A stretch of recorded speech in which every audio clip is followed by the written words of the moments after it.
Programme. Pleasure to have your insight. We now move over to the United States, where in a shocking incident in Boulder, Colorado, a vigil held for Israeli hostages was disrupted when a man shouted "Free Palestine" and threw Molotov cocktails into the crowd, resulting in 8 people being injured.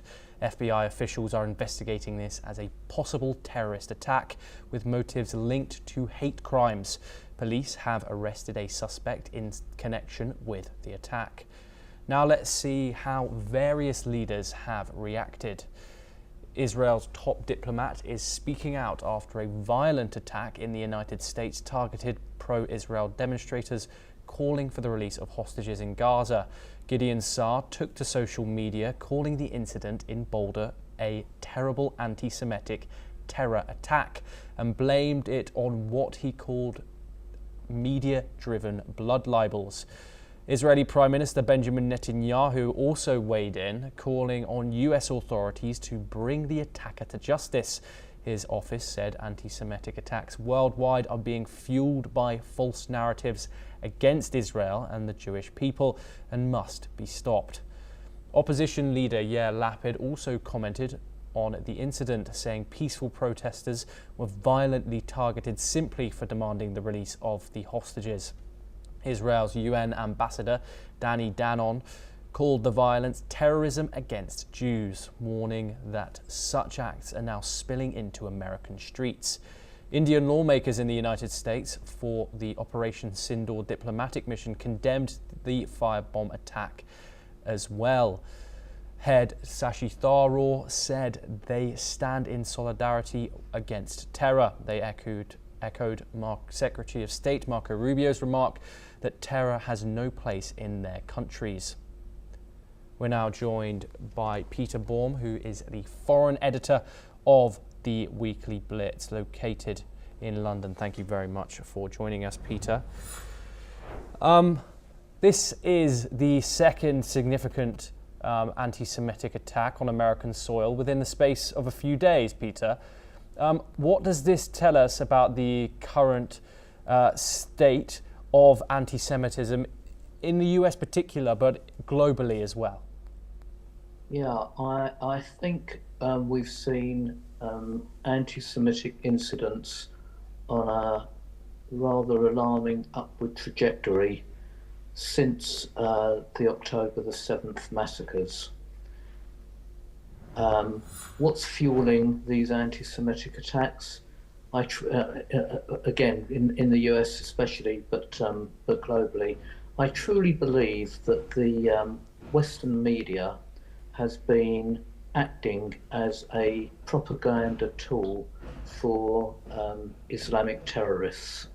They are very anti the Jewish state of Israel, and we can see this constantly throughout Western media, whether it's CNN, NBC, MSNBC, Al Jazeera especially, which has a very far-reaching global reach in the West, and the BBC. And I think this whipped up narrative against Israel, against the Jewish state, has morphed into attacks on Jews, irrespective, may I add, of whether those Jews who are being attacked support the Netanyahu government, may or may not be Zionists, may indeed be pro-Palestinian. That has no matter to the attackers. They just select Jews as a demographic, irrespective of those political feelings or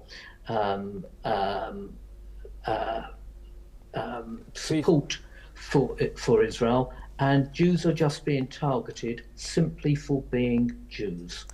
Peter, critics would say that the Israeli government has some responsibility to bear for their actions in Gaza. We've seen staunch opposition come out in the past few weeks, especially since Operation Gideon's Chariots has got underway, and plenty of images of these starving children have come out of the Gaza Strip.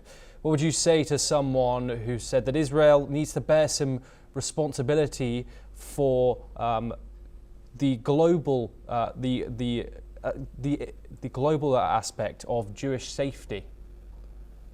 Okay, that's a very interesting question that you pose.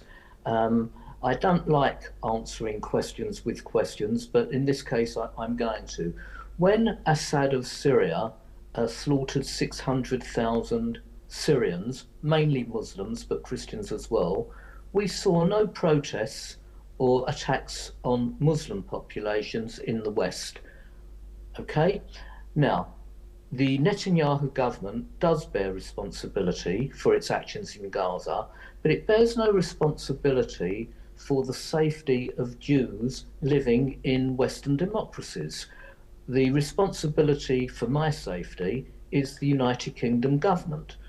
Now, unfortunately, those governments have not taken responsibility because they have facilitated an anti-Jewish state agenda. They have allowed the most vile protests to take place. These are not just peaceful protests, these are protests that are influenced by huge anti-Semitic leaders, by groups that are definitely anti-Semitic, like the Palestinian Solidarity Campaign, various extremist Muslim groups, and whipped up by the global media. And one thing that I would like to correct you on, I follow this closely, as you obviously know, being foreign editor of Blitz, and by travelling to and forth to the area. I can tell you that there are no starving children.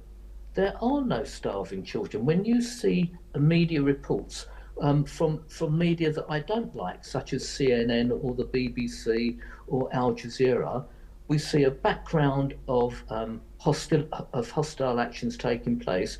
But just look at the people in those hospitals and behind the cameraman. They are not starving. So this idea that the United Nations chief negotiator for Gaza, Tom Fletcher, came out with the statement that there are 14,000 starving children is just false narrative, propaganda, and designed to whip up hatred against Jewish people. And we see that reflected, as we have done recently, in the attacks, as you mentioned, in Washington, and the more recent one yesterday in Boulder, Colorado. Yes. Peter, I do believe that Tom Fletcher did come out and say he did get that statement wrong and admit that he did get that incorrect after he did state it. Also, we both know that Islamophobia in the United Kingdom is very, very real. But I want to go back to the attack now.